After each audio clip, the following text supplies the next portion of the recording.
롯이 소알에 거주하기를 두려워하여 두 딸과 함께 소알에서 나와 산에 올라가 거주하되 그 두 딸과 함께 굴에 거주하였더니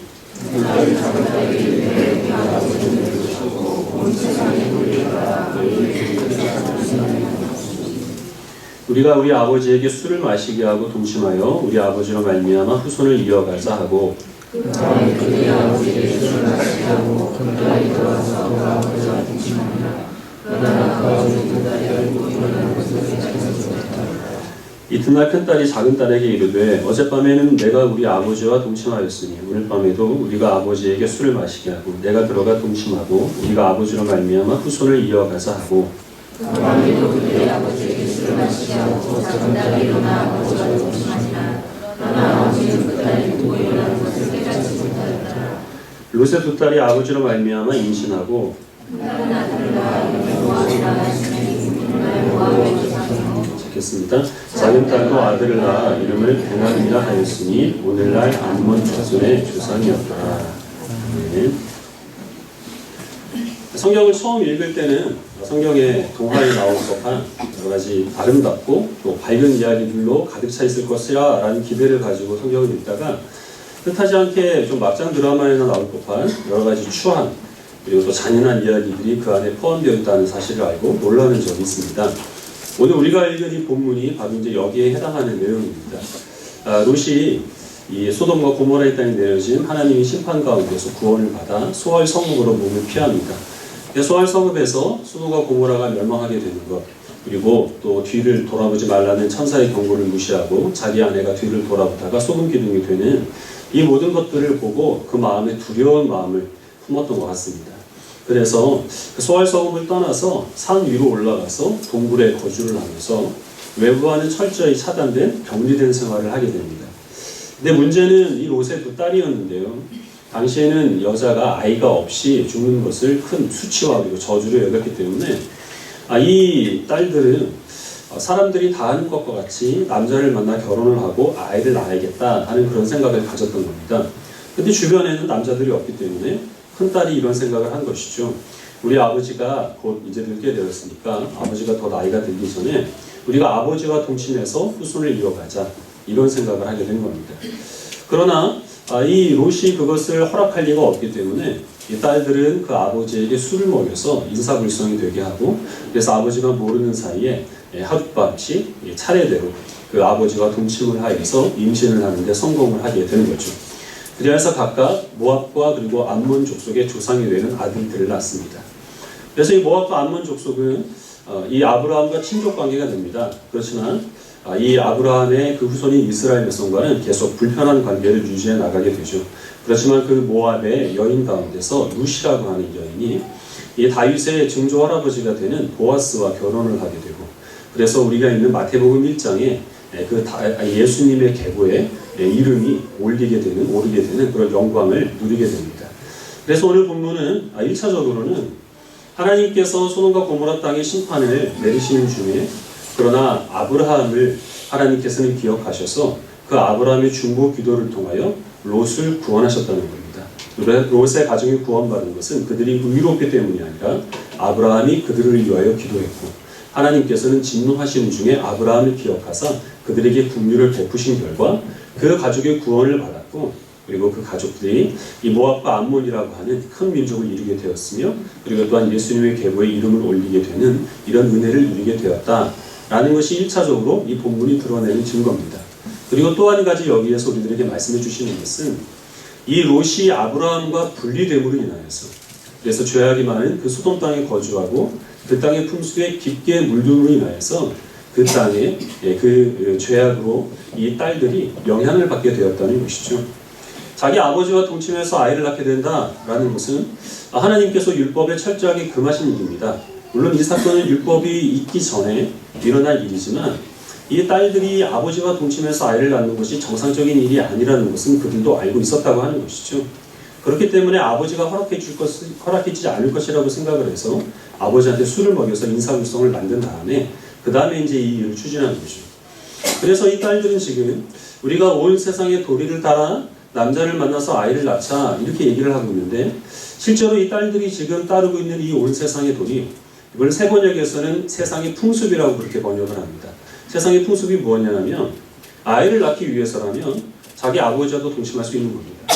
그리고 그 아버지와 동침하는데 아버지가 반대한다면 아버지한테 술을 먹여서 인사불성을 만들어서라도 내가 원하는 걸 이뤄내야 하는 것, 이것이 바로 지금 이 롯의 딸들이 따르고 있는 온 세상의 도리, 세상의 풍습이라는 거죠. 이 풍습을 어디에서 배웠겠습니까? 그들이 지금까지 몸담고 살아왔던 소돔과 고모라에서 이들은 이것을 배워온 것이고 그것을 자연스럽게 생각을 하는 그런 풍족 가운데서 그들이 살아왔던 거죠. 그래서 이것은 1차적으로 이 딸들의 잘못이기도 하지만 소돔과 고모라의 그 터를 잡은 그리고 딸들을 그렇게 키운 롯의 잘못이기도 한 겁니다. 하나님께서 아브라함을 이 세상과 구별되어서 하나님의 그 거룩한 나라를 세우기 위한 시조로 따로 불러내신 이유는 그들로 하여금 이런 온 세상의 도리가 아니라 하나님의 그 법도에 따르는 주의 백성들, 그리고 그 백성들로 하여금 하나님의 나라를 만들기 위해서입니다. 그래서 하나님께서 이 아브라함의 후손들로 이루어진 이스라엘 백성들과 처음 언약을 맺으실 때 하신 일이 무엇이냐면 모세를 통하여 십계명을 비롯한 율법을 선포하신 것이죠. 그 모세의 뒤를 이어서 여호수아가 이스라엘 백성들을 이끌고 가나안 땅에 들어갑니다. 이스라엘 백성들이 해야 될 것은 가나안 땅을 차지하고 있는 원주민들을 싸워서 그들을 물리치는 일인데, 그러자면 이스라엘 백성들에게 가장 필요한 건 무기를 만들고 군사적인 훈련을 하고 이런 것일 텐데, 하나님께서는 이스라엘 백성들에게 무기를 만들어라, 군사훈련해라 이런 명령을 하지 않습니다. 여호수아 1장 8절 말씀을 같이 보겠습니다.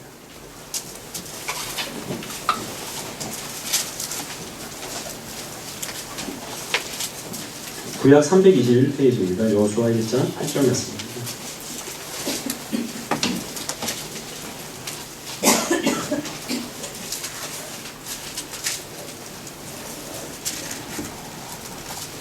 여호수아 1장 8절 말씀 우리 함께 읽겠습니다. 이 율법책을 내 입에서 떠나지 말게 하며 주야로 그것을 묵상하여 그 안에 기록된 대로 다 지켜 행하라. 그리하면 내 길이 평탄하게 될 것이며 내가 형통하리라. 네. 이 말씀은 가나안 땅에 들어간 여호수아에게 하나님께서 하신 말씀인데, 여호수아에게만 하신 말씀이 아니라 여호수아가 이스라엘 대표이기 때문에 모든 이스라엘 백성들에게 가장 먼저 당부하신 말씀입니다. 율법책을 항상 가까이 두고 그 모든 율법을 지켜 행하라는 것이죠. 그렇게 할 때만 이스라엘 백성들이 아무런 어려움 없이 가나안 땅을 정복할 수 있게 될 것이라는 겁니다. 군사력에 달린 것이 아니라 그들이 얼마나 그 가나안 땅을 살고 있는 사람들의 풍습을 따르지 않고 하나님의 법도에 충실하게 살아가는가, 이것이 바로 하나님께서 이스라엘 백성들을 구별하여 불러내신 이유이고, 이 뜻대로 살아갈 때 이스라엘 백성들은 세상에 존재의 이유가 있습니다. 그러나 이것을 따르지 않고 온 세상의 도리를 따라서 이스라엘 백성들이 다른 사람들의 풍습에 깊게 물들게 되면 더 이상 이스라엘이 이 세상에 존재할 이유가 없는 거죠. 그것은 곧 이스라엘의 멸망을 의미합니다. 그럼 이 율법을 통하여서 하나님께서 말씀하신 하나님 나라의 법도는 무엇입니까? 십계명에 잘 드러나 있죠. 세상 사람들은 자기한테 도움을 줄 수 있는 것이라면 다 신으로 섬깁니다. 동물이 되었던, 물질이 되었던, 사람이 되었던. 그러나 하나님의 백성들은 그렇지 않습니다. 그 모든 것들은 다 오직 유일하신 창조주 여호와 하나님께서 창조하시고 세상 만물은 다 그 하나님이 주장하신다는 사실을 알아서 그 어떤 물질도 동물도 사람도 자기보다 더 위에 있는 하나님으로 섬기지 않고 여호와 하나님만을 섬기며 살아가는 사람들이 세상의 도리가 아니라 하나님의 법도를 따르는 주의 백성들입니다. 세상을 살아가는 사람들은 권력이 많은 사람, 돈이 많은 사람들이 거기에서 신의 노릇, 하나님의 노릇을 하죠. 그러나 하나님께서는 하나님의 창조 질서에 따라서 부모님과 그리고 어르신들을 공경하는 사회, 바로 그것이 세상의 도리가 아니라 하나님의 법도를 따르는 주의 백성들이 지켜야 될 하나님의 말씀입니다. 세상을 살아가는 사람들은 힘이 있는 사람들이 없는 사람들 것을 빼앗는 것을 자연스럽게 생각을 합니다. 그리고 남들보다 더 위에 서기 위하여서 악착같이 살아가는 그것을 자연스러운 일로 여깁니다. 그러나 주의 백성들은 다른 사람들보다 더 높은 곳에 올라가서 많은 것을 차지하는 것이 그것이 가치 있는 인생이 아니라는 사실을 알아서 하나님께서 정하신 날에는 모든 그 일에 모든 손의 일을 다 내려놓고 하나님의 은혜를 사모하면서 주님께 예배하며 하루를 안식할 수 있게 되는 것이죠. 아무리 힘이 있는 사람이라 하더라도 다른 사람들이 갖고 있는 아내를 비롯한 모든 소유들을 탐내서는 안 됩니다. 어떤 사람의 그 흠을 뒤에서 험담을 하거나 아니면 거짓말로 그를 모욕하는 것은 하나님의 형상으로 창조된 사람의 가치를 훼손하는 것이기 때문에 그것은 하나님 나라의 백성으로서 합당치 않은 일입니다. 십계명을 통해서 하나님께서는 이런 하나님 나라의 법도를 세상 가운데 선포하셨고, 그리고 그것을 이스라엘 백성들이 붙들고 살아야 될 유일한 원리로 하나님이 말씀해 주셨습니다. 이것은 지금도 마찬가지지만 세상에 존재하는 그 어떤 나라도 따르지 아니하는 유일한 하나님의 백성들에게만 허락된 하나님 나라의 법도입니다. 그런데 이스라엘 백성들은 이것을 지키는데 실패를 하게 되죠. 하나님께서는 이스라엘 백성들에게 특별한 일이 있을 때마다 이스라엘 백성들을 다 모아놓고 율법을 선포하게 하시고 기념비를 세웁니다. 그 율법과 그리고 기념비가 하는 일이 무엇이냐면 나침반입니다. 이스라엘 백성들이 지금 하나님의 그 법도에 따라서 그 방향을 올바로 향하고 있는가? 혹시 기울어져 있지는 않은가? 어긋나 있지는 않은가? 그것을 이 율법을 통하여서 그들은 늘 점검을 해야 하는 것이고, 그 기념비를 항상 생각하면서 그들은 우리는 이 세상 도리를 따르는 세상 사람들이 아니라 하나님께서 거룩하게 구별한 하나님의 백성이라는 사실을 늘 기억을 해야만 했던 것이죠. 그러나 그들은 그렇게 하지 못했기 때문에 결국 하나님 나라의 정체성을 잃어버리게 되었고, 그들에게 주어진 결과는 멸망이라는 것밖에는 다른 길이 없게 되는 겁니다. 하나님께서는 예수 그리스도를 이 땅 가운데 왕으로 보내셔서 또 하나님의 나라를 우리 그리스도인들을 통하여 새롭게 세워가십니다. 예수님이 오셔서 하신 일이 무엇이냐면 천국을 선포하신 일이었습니다. 예수님께서 천국을 선포하시는 방법은 크게 두 가지인데, 하나는 이적과 기사를 일으키시는 방법이었죠. 예수님께서 귀신을 쫓아내시고 그리고 병든 사람들을 고쳐주십니다. 이 일이 의미하는 바는 예수님을 믿는 사람은 정신질환이 낫게 된다든지 앞을 못 보다가도 보게 된다든지 그것을 의미하는 것이 아니라, 이 세상은 악한 영이 지배를 하고 있습니다. 악한 영이 지배를 하고 있기 때문에 세상 사람들은 자기의 욕망과 그리고 또한 자기의 그 목적을 가지고 살아가게 되죠. 그러나 하나님께서는 그런 악한 영이 지배하고 있는 일상 가운데서 우리 그리스도인들을 구원해 주십니다. 그리고 우리는 사단이 아니라 하나님의 영, 즉 성령으로 말미암아 우리가 하나님의 영광을 드러내기 위해서, 그리고 이웃에게 하나님의 사랑을 베풀기 위해서 살아가는 그런 존재로 하나님께서 우리들을 변화시켜 주시는 것이죠. 예수님께서 세상에 계실 때도 그랬고, 예수님이 승천하신 그 후에도 이 세상에는 몸이 아픈 사람, 안 못 보는 사람, 다리를 저는 사람들이 늘 우리 주변에 있어 왔습니다. 그런 사람들이 세상에서 많은 불이익을 겪고 그리고 사람들에게 소외된 삶을 살아가는 것이 세상의 원리입니다. 그러나 예수님께서는 그런 병자들을 고쳐주시고, 우리들이 영원히 살게 될 하나님의 나라에는 그런 몸의 장애로 인하여서 불편을 겪는 사람들, 소외되는 사람들이 없다는 사실을 우리들에게 보여주신 것이죠. 그래서 우리들은 몸이 불편한 사람들이 여전히 존재하는 일상을 살아가지만 세상에 속한 우리가 세상 사람들이 아니기 때문에 우리가 그들의 친구가 되고, 다리가 불편한 사람들의 다리가 되고, 안 못 보는 사람들의 눈이 되어 살아가게 하시도록 예수님께서는 그 하나님의 나라를 우리들에게 이적과 기사를 통하여 미리 보여주신 것입니다. 예수님이 천국을 전파하신 두 번째 방법은 말씀의 선포였습니다. 산상수훈, 천국에 대한 비유, 감난산 강화, 그런 여러 가지 이 말씀을 통하여서 예수님께서는 우리 하나님의 백성들이 살아가게 될 하나님의 나라가 어떤 곳인가 라는 것을 설명해 주셨습니다.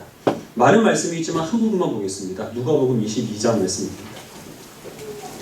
누가복음 22장 24절부터 27절입니다.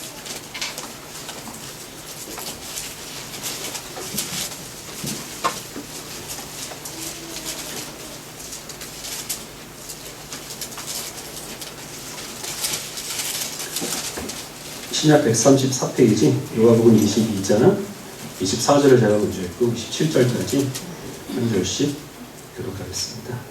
또 그들 사이에 그중 누가 크냐 하는 다툼이 난지라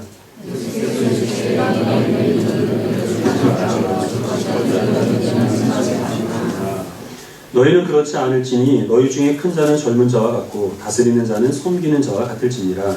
앉아서 먹는 자가 크냐 섬기는 자가 크냐, 앉아서 먹는 자가 아니냐, 그러나 나는 섬기는 자로 너희 중에 있노라. 예수님께서 십자가를 지시기 위해 예루살렘으로 올라가시는데 제자들은 오해를 하고 있습니다. 예수님께서 로마 군대를 물리치시고 헤롯을 그 왕좌에서 내쫓으시고 예수님이 이스라엘의 왕이 될 것을 기대하면서 지금 예루살렘으로 올라가고 있는 중입니다. 근데 이 제자들 사이에서 다툼이 생깁니다. 누가 더 예수님과 가까운 친인척이냐? 이것을 가지고 서로 겨룬 거죠.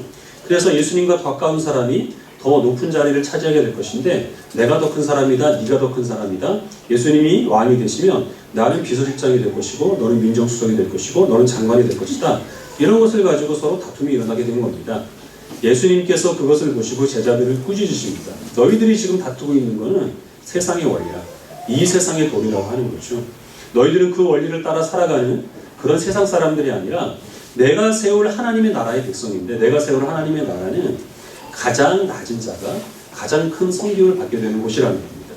그리고 가장 높은 곳에 있는 사람이 오히려 백성들의 종이 되어서 가장 낮은 자세로 섬기는 것, 이렇게 세상의 질서와는 전혀 다른 나라에 그 백성으로 너희가 부름받았으니 이런 것을 가지고 다투지 말라는 겁니다. 그리고 예수님께서 친히 왕이신 주님께서 그 제자들을 위하여 십자가에서 피 흘려 죽으심으로 가장 큰 자가 가장 낮은 자로 섬긴다는 것이 무엇인지를 예수님께서는 친히 본을 보여주셨고, 그 나라로 주님께서는 오늘날 우리 그리스도인들을 초청해 주신 것입니다. 예수님께서 승천하신 후에 성령께서 제자들에게 임하였고, 그 제자들은 성령에 힘입어서 그들도 예수님이 했던 대로 귀신을 쫓아내고 병자들을 고치고 천국 복음을 선포했습니다. 성령께서 그 제자들에게 하신 일이 무엇이냐면, 결국에는 과거에 그 이스라엘 백성들에게 하나님의 율법과 그리고 기념비가 했던 일들을 바로 성령께서 하신 것입니다.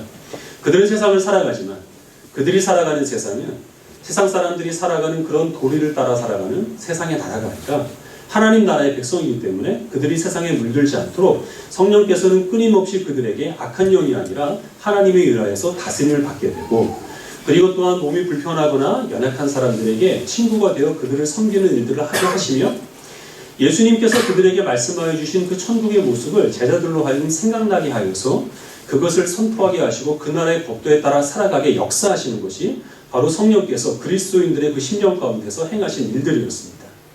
오늘날 우리 그리스도인들은 다 이런 하나님 나라의 백성으로 부름을 받았습니다. 그래서 우리들은 이 세상의 법도를 따라 살아가는, 그 원리를 따라 살아가는 세상 사람들이 되지 아니하며, 우리들은 하나님의 말씀에 따라 순종하며 살아가는 주의 백성으로서 구별됨을 우리가 가져야 될 터인데, 지금 우리가 살아가고 있는 이 시대, 이 시국을 생각하면 우리들은 답답하고 가슴이 아플 수밖에 없습니다. 시사적이고 정치적인 얘기들은 사실 저도 원하지는 않지만, 그러나 한번 우리가 이 시대를 생각을 해볼 필요가 있습니다.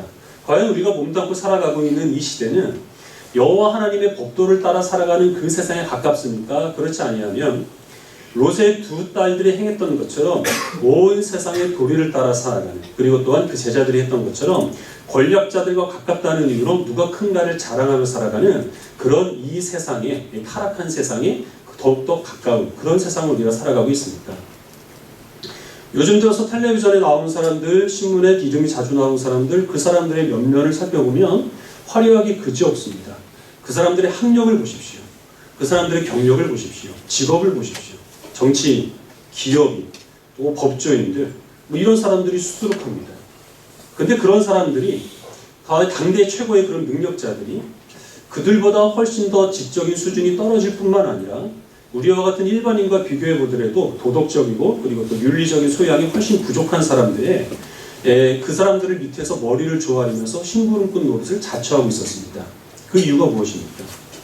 그 뒤에 나라 최고의 권력자가 버티고 있었다는 거죠. 누가 더 큰 자라고 하는 그 싸움에서 그 사람들이 이긴 겁니다. 그래서 더 작은 자들은 그 사람들 앞에서 머리를 조아릴 수밖에 없었다는 거죠.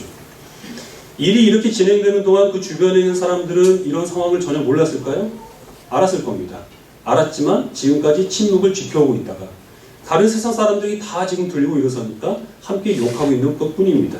왜 그들은 침묵하고 있었을까요? 세 가지 이유가 있었을 것이라고 생각을 하는데, 첫 번째로는 그렇게 권력자에 빌붙어서 자기 이속을 챙기는 것이 잘못되었다는 사실을 모르고 있는 무감각한 사람들이 있었을 겁니다. 그것은 그렇게 자기네들이 갖고 있는 그런 그 권세를 이용하여서 다른 사람들에게 그 위에 군림하는 것을, 그리고 자기 이속을 챙기는 것을 온 세상의 도리로 여겨서 세상은 당연히 이렇게 굴러가는 거야 라고 양심에 화인 맞은 사람들이 있었을 거라는 거죠. 그러나 어떤 사람들은 그것이 잘못되었다는 것을 분명히 알고 있었을 겁니다. 그런데 그 잘못을 지적하고 그것을 드러내기에는 자신이 감당하게 될 손해가 너무나 크기 때문에 그래서 세상과 타협한 사람들이 있었을 겁니다. 또 어떤 사람들은 잘못되었다는 것도 알고 그것에 대해서 문제를 제기하고 싶기도 했지만 내가 그렇게 한다고 한들 세상에 달라질 것이 무엇이 있겠는가 하는 무력감 때문에 또 침묵한 사람들이 있었을 겁니다. 이유는 다양하겠지만 일이 이렇게까지 악화된 그 중요한 원인 가운데는 이 일을 행한 사람들도 문제지만 그것들을 보고서도 침묵한 그 사람들에게도 분명히 책임이 있다고 하는 거죠. 과거에도 얼마든지 권력자들이 부정과 부패를 저지르고 비리를 저지른 일들은 늘 있어 왔습니다. 근데 이 문제에 대해서 저와 같이 정치나 시사에 대해서 관심 없는 사람들까지 다 거리로 뛰어나가게 만든 그 원인은 제가 생각하기에는 자녀들의 문제가 얽혀있기 때문이라고 생각을 합니다. 권력자와 친한 한 학생, 그 학생을 대학 졸업을 시키기 위하여서 지금까지 해왔던 일들을 보십시오. 승마대회에서 심판들을 매수를 해서 훨씬 더 실력이 뛰어난 학생들을 떨어뜨립니다. 그리고 또 대학의 정원이라고 하는 것은 항상 고정이 되어 있는데 자기의 그 딸을 그 학교에 입학을 시키기 위하여서 부정한 방법을 동원을 합니다. 그리고 또 거기에서 좋은 학점을 받게 하기 위하여서 교수들을 또 매수를 해서 그리하여서 밤새 시험 공부를 하고 또 과제를 준비한 그 학생들보다 훨씬 더 월등히 좋은 성적을 받게 만듭니다. 그렇게 해서 그 한 학생을 졸업시키는 것이 일이 끝나는 것이 아니라 그 학생 때문에 대회에서 탈락한 아이가 생깁니다. 대학에 들어가지 못하는 학생들이 생깁니다. 그리고 또 학점을 저조하게 받아서 취업에 불이익을 받는 학생들이 생깁니다. 이런 일들이 만연하게 된다고 한다면 결국에는 그 모든 피해들은 고스란히 우리 자녀들이 짊어지게 되는 것이죠. 그래서 소시민들이 지금 거리에 나가서 시위를 하는 그런 현상들이 일어나게 되는 겁니다. 여러분들에게 저는 지금 시위에 나가라고 동요를 시키는 것이 아닙니다. 저도 광화문에 나가진 않았습니다. 방법은 다양할 수 있습니다. 자녀들의 손을 붙잡고 평화 시위에 동참하는 적극적인 행동을 띌 수도 있을 것이고 자녀들과 함께 신문기사를 놓고 무엇이 문제인지에 대해서 토론을 할 수도 있을 것이고 아니면 그저 함께 세상을 위해서 기도를 할 수도 있습니다. 중요한 것은 무엇이냐면 우리는 그리스도인들이라는 것이죠. 우리는 하나님의 법도를 따라 살아가는 주의 백성이기 때문에 지금 세상에서 돌아가는 이러한 일들이 비정상적인 것이라는 사실을 그 누구보다 우리는 자각을 하고 있어야 되는 것이고 비록 우리가 이런 문제에 대해서 목소리를 내는 것이 세상을 당장 바꾸지는 못한다 하더라도 그러나 우리 자녀들이 자라게 되었을 때 그들이 혹시 권력자가 되거나 권력자와 친한 사람이 되었을 때 그것을 이용해서 이속을 챙김으로 다른 사람들을 마음 아프게 하는 그런 일들을 아무렇지도 않게 여기는 그런 일들은 우리에게 있어서는 안 된다고 하는 것입니다. 우리가 살아간 하나님의 나라는 이러한 것을 허용하지 않는 나라라는 사실을 우리가 기억해야 할 것이고 우리는 지금 이슬람 국가도 아니고 공산국가가 아닙니다. 하나님께서 이 민족을 불쌍히 여기셔서 수만 개의 교회를 세우셨고 지금 이 순간에도 수백만 명의 사람이 예수 그리스도를 주로 섬기며 우리는 세상의 도리가 아니라 하나님의 법도를 따라가는 주의 백성이라는 사실을 함께 우리가 고백하고 있습니다. 대통령 가운데서 두 분은 지금까지 장로님이었습니다. 그런 이 땅 가운데서는 있어서는 안 될 일들이 일어나고 있다는 사실을 사람들은 몰라도 우리들은 자각을 하고 있어야 하는 것이고 적어도 우리의 자녀들은 그런 세상을 살아가지 않도록 우리들은 우리의 자녀들에게 하나님 나라의 법도를 그들에게 알려줄 의무와 책임이 있다는 사실을 우리는 기억해야 합니다. 세상뿐만 아니라 그것은 교회에서도 마찬가지입니다. 어떤 의미에서는 불의한 일이 있어도 목사님이 하는 일이기 때문에 교회에 어떤 분란을 일으키지 않기 위하여서 또 때로는 내 일이 아니기 때문에 무관심하여서 유야무야 덮고 넘어가는 그런 일들이 사실은 세상보다 교회에 훨씬 더 만연해 있을 수도 있습니다. 그렇게 해서 나타난 결과가 무엇입니까? 오늘날 더 이상 세상 사람도 우리 그리스도인들을 신뢰하지 않습니다. 교회에 다니는 것을 선명의 대상으로 여기질 않습니다. 조롱의 대상이 되고 말았습니다. 그래서 우리들은 다른 교회는 몰라도 적어도 우리 교회, 우리가 이 교회가 하나님의 뜻에 따라 다스려지고 이 교회를 통해서 주의 영광이 드러날 수 있도록 어떤 불합리한 일들이 일어나게 된다면 트집을 잡기 위해서가 아니라 바로 잡거나 아니면 최소한 나 자신이 설득되기 위하여서 우리는 그런 것에 대해서 잘못을 지적할 수 있는 용기를 내는 것만이 교회를 건강하게 만들어갈 수 있는 유일한 길이라는 사실을 우리들은 또한 잊지 말아야 할 것입니다. 지금 세상에서 일어나고 있는 여러 가지 일들을 우리가 성경에서 보고 있는 이 소돔과 고모라 땅에서 일어난 그 일을 보면서 우리는 옛날에는 어떻게 이런 일이 일어날 수 있었을까라고 그렇게 의아하게 생각을 하죠. 근데 시간이 오래 지났다고 생각을 해보십시다. 그래서 우리 후대 사람들이 오늘날 우리 사회에서 일어나는 일들, 오늘날 교회에서 일어나고 있는 그 일들을 보면 어떻게 그 시대에는 그런 일이 일어날 수 있었을까? 그때 그리스도인들은 과연 뭘 하고 있었을까? 그런 것을 의아하게 여기면서 한심스럽게 생각을 하지 않겠습니까? 제가 어린 나이였다면 세상이 이렇게 된 것에 대해서 기성세대를 탓하겠지만 그러나 세상이 이렇게 된 것에 대해서는 자녀를 키우고 있는 기성세대인 우리들의 책임도 분명히 있다는 사실을 우리가 기억하시고 우리가 세상의 돌아가는 모든 원리에 충실하게 살아감으로 하나님의 법도를 붙들지 않으면 우리도 어쩔 수 없이 세상이 타락하고 교회가 타락하는데 일조를 할 수밖에 없습니다. 우리가 분명히 이런 문제에 대해서 세상은 원래 그런 거야, 어쩔 수 없어, 이렇게 유야무야하게 넘어가게 된다면 그 피해는 고스란히 우리 다음 세대가 짊어지게 된다는 사실을 우리들은 기억하시고 다음 세대에 부끄럽지 않은 그리스도인들이 되기 위하여서 하나님의 뜻에 따라 우리의 방향을 정하고 잘못된 것이 있다면 그것을 바로잡기 위하여서 우리가 있는 자리에서 최선을 다하는 성도들이 되시기를 바랍니다. 그런 우리들을 통하여 하나님께서는 당장 우리 자신부터, 그리고 또한 우리의 가족으로부터, 우리가 섬기고 있는 교회로부터, 그리고 또한 이 세상까지 하나님의 그 영광의 빛으로 모든 어두운 것을 밝히 비춰 주실 줄로 믿습니다. 기도하겠습니다.